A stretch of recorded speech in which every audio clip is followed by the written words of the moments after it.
Shweta and welcome to my channel education hub. हम लोग class 9th कर रहे हैं। क्लास 9 की मैथ्स में हम चैप्टर नंबर 4 तक कंप्लीट कर चुके हैं और मैंने प्रीवियस वीडियोस की प्लेलिस्ट आपको दे दी है। ये सारे के सारे हमने टॉपिक्स कवर कर लिए हैं, एक्स्ट्रा क्वेश्चन भी करवाए हैं, मैंने केस स्टडी भी करवाई है। तो आज हम स्टार्ट करने जा रहे हैं chapter number 5 of class 9th maths, introduction to Euclid's geometry.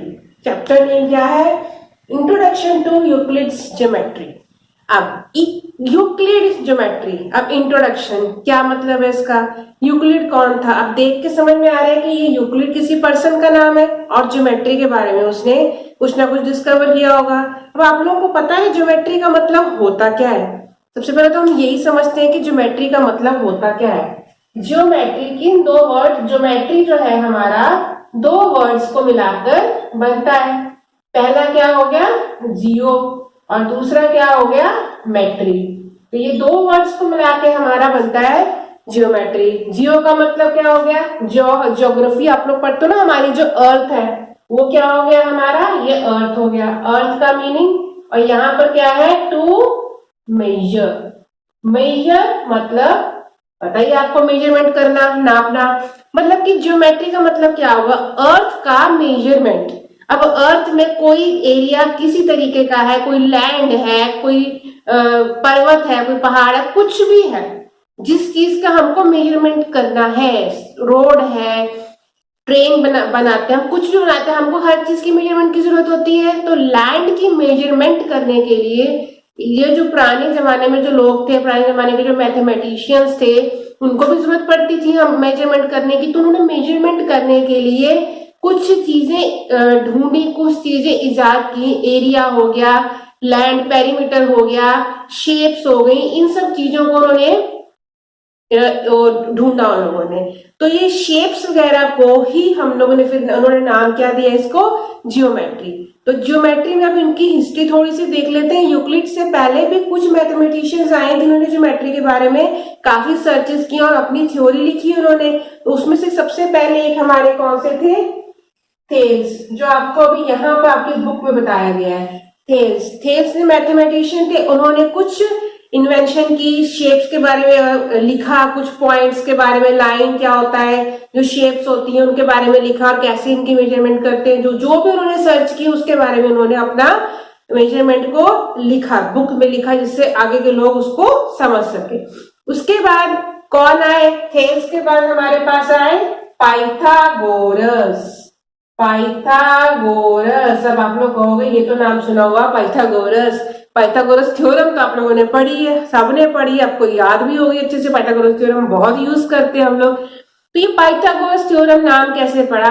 Pythagoras भी एक पर्सन थे जिन्होंने इस थ्योरम का इजाद किया, इन्होंने इस थ्योरम का इन्वेंट किया, तो इसीलिए उनका नाम पड़ा। ये भी जो पाइथागोरस थ्योरम है वो भी ज्योमेट्री का ही पार्ट है, क्योंकि ट्राइंगल की हम थ्योरम इसमें लगाते हैं। तो इन्होंने भी ज्योमेट्री में काफी ज्यादा सर्चेस की और उसमें इन्वेंशन की और उसके बारे में लिखा।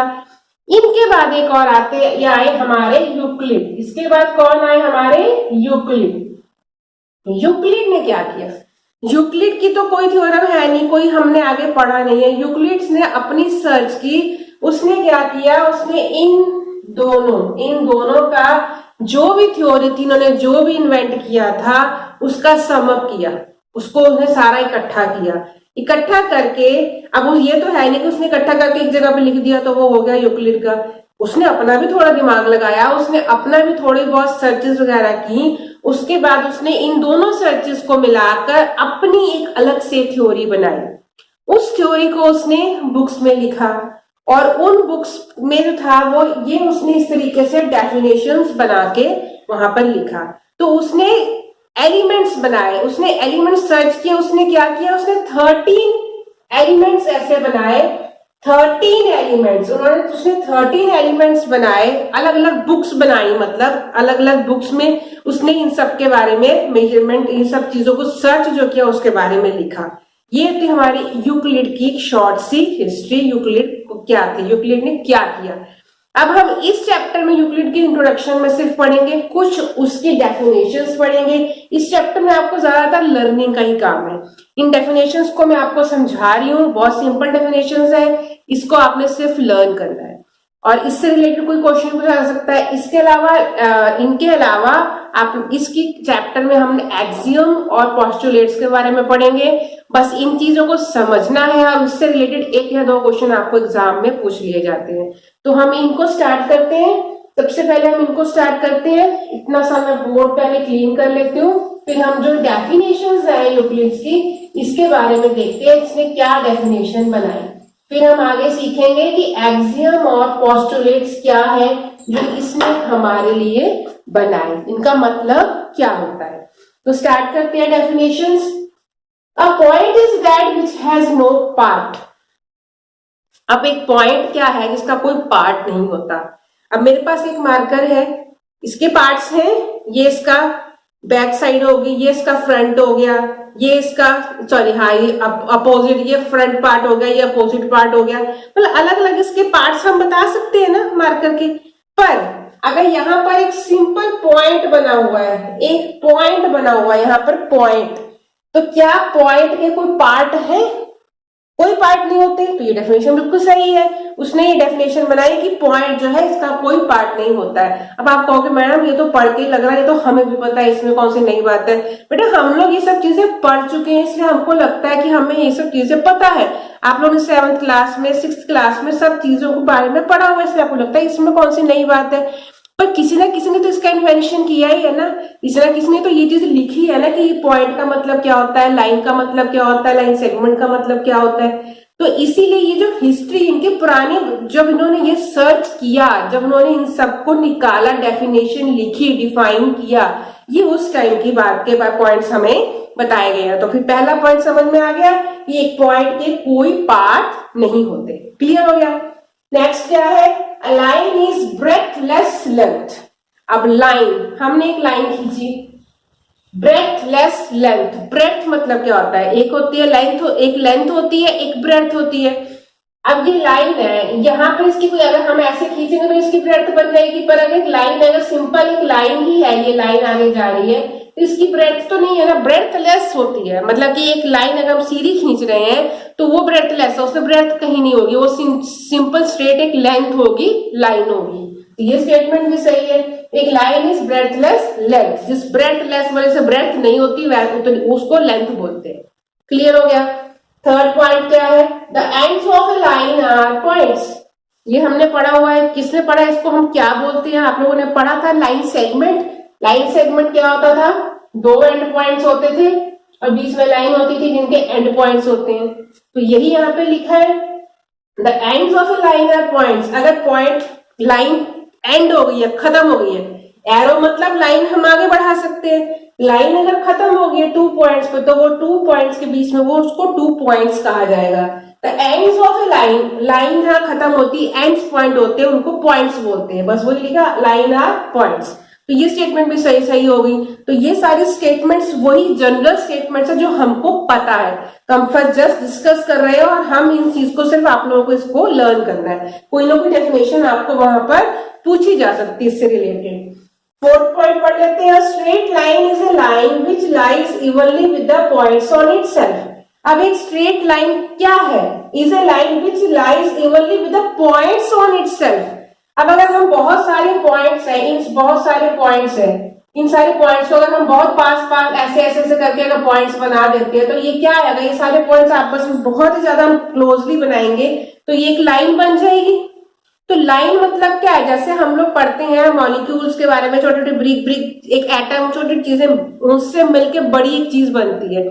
सेल हमारी बॉडी में होता है, एक सेल से बहुत सारे सेल बनते हैं, मतलब बहुत बड़ा एक आइटम या कोई चीज बनती है। तो वही चीज है कि एक पॉइंट, बहुत सारे पॉइंट्स को जोड़ के एक लाइन बनती है। वही इस स्टेटमेंट का मीनिंग है। क्लियर। नेक्स्ट क्या है? Surface is that which has length and breadth only. अब एक सरफेस है, कोई सरफेस पे है, उसकी लेंथ भी होगी और ब्रेड्थ भी होगी। हमने मान लो कोई सरफेस बना लिया, ये हमने सरफेस बना लिया, तो ये इसकी लेंथ भी हो गई, ये इसकी ब्रेड्थ भी हो गई। हम सरफेस पे तो कुछ भी बना सकते हैं, इन्होंने सिर्फ लेंथ और ब्रेड्थ की बात की है हमसे। हम सरफेस पे, तो प्लेन सरफेस है, तो हम कोई भी फिगर बना सकते हैं। तो इन्होंने बोला कि अगर एक सरफेस पे एक लेंथ और एक ब्रेड्थ होगी, मतलब ऐसा हो सकता है, ये चीज तो ट्रू है, ये लेंथ और ब्रेड्थ तो होती है। तो ये स्टेटमेंट भी क्लियर होगी। स्टेटमेंट तो सारी की सारी ट्रू ही है हमारी। नेक्स्ट क्या है, 6th point, the edges of a surface are line.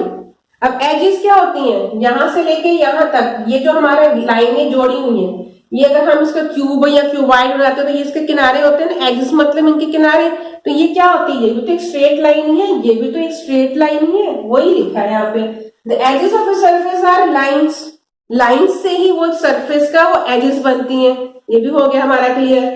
Last वाला क्या है, plane surface is a surface which lies evenly with the straight lines on itself. एक प्लेन सरफेस है, ये एक प्लेन सरफेस है, ठीक है, हमने वही बनाया हुआ है। Is a surface which lies evenly with the straight lines on itself. तो इसमें हम कितनी सारी स्ट्रेट लाइंस बना सकते हैं, हम इसमें कितनी सारी छोटी बड़ी जैसे मर्जी भी स्ट्रेट लाइंस बना सकते हैं, ठीक है। तो ये इसका मतलब है कि एक प्लेन सरफेस एक वैसा सरफेस होता है जिसमें which lies evenly with the straight lines, और उसमें बहुत सारी स्ट्रेट लाइंस हम बना सकते हैं। तो ये इसकी कुछ डेफिनेशंस थी। अब हम देखते हैं कि एक्सियम एंड पोस्टुलेट जो यूक्लिड्स ने लिखे वो सब का मतलब क्या होता है। हम लोग अभी इसी क्लास में 9th में इस चैप्टर के आगे आने वाले मैथ्स के आगे वाले चैप्टर्स में हम थ्योरम्स के बारे में पढ़ेंगे, प्रूफ कैसे करते हैं हम ये पढ़ेंगे। इस टाइप के क्वेश्चंस हम पढ़ेंगे, थ्योरम दी होगी उसको प्रूफ करना होगा, ये ऐसा क्यों होता है। तो इन सब चीजों को पढ़ने को तो ये तो थ्योरम्स बोलते हैं। अब एक्सियम और पोस्टुलेट्स का मतलब क्या है। अब इसने यूक्लिड ने ऐसी कुछ एक्सियम्स लिखे हैं, ऐसे कुछ पोस्टुलेट्स लिखे हैं जो कि जिनको हम प्रूफ नहीं कर सकते, ऐसी चीजें लिखी हैं जो यूनिवर्सल ट्रूथ है। अब एक लाइन सेगमेंट है, ये लाइन है, इसको क्या प्रूफ करेंगे कि ये लाइन है। तो ऐसे मैंने जस्ट एग्जांपल दिया आपको, ऐसे बहुत सारे उसने पॉइंट्स लिखे हैं जो भी हम डिस्कस करेंगे। तो ऐसे उसने पॉइंट्स लिखे हैं जो जनरल यूनिवर्सल ट्रूथ है, जिनका कोई प्रूफ नहीं हम दे सकते, ये ऐसा होता ही है। जैसे कि सूरज निकलता है तो सूरज निकलता ही है, सूरज राइज होता है सुबह, शाम को ढल जाता है। यूनिवर्सल ट्रूथ है। यूनिवर्सल ट्रूथ का मतलब क्या है, जिसको हम कोई चेंज नहीं कर सकते, जिसमें हम कोई प्रूफिंग नहीं डाल सकते, क्या जिसको हम उल्टा कर देंगे, हम ऐसा कह सकते हैं कि सूरज आज नहीं निकलेगा तो क्या सूरज नहीं निकलेगा। तो इस तरीके से जो यूनिवर्सल ट्रूथ होती है वो उसने लिखे एक्सियम एंड पोस्टुलेट्स में।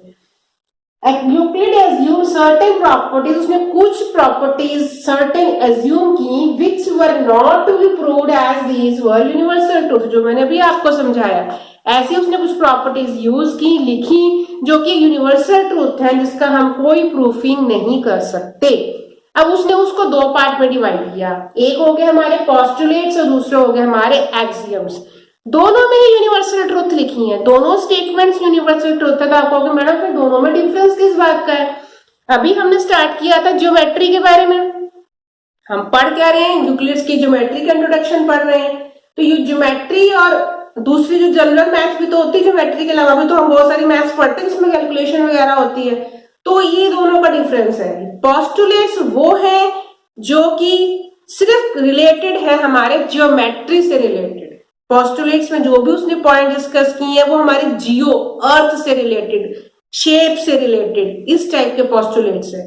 और जो एक्सियम है हमारे जनरल एक्सियम है, जो कि सिर्फ ज्योमेट्री से रिलेटेड नहीं है, वो पूरी की पूरी मैथमेटिक्स है आपकी, जो वो उससे रिलेटेड है। दोनों का डिफरेंस समझ में आ गया। पोस्टुलेट्स भी यूनिवर्सल ट्रूथ है पर वो ज्योमेट्री से रिलेटेड उसमें पॉइंट्स हैं सिर्फ दिए हुए, और जो एक्सियम है भी यूनिवर्सल ट्रूथ्स वाले पॉइंट ही है पर वो जनरल मैथमेटिक्स के सारे पॉइंट्स है।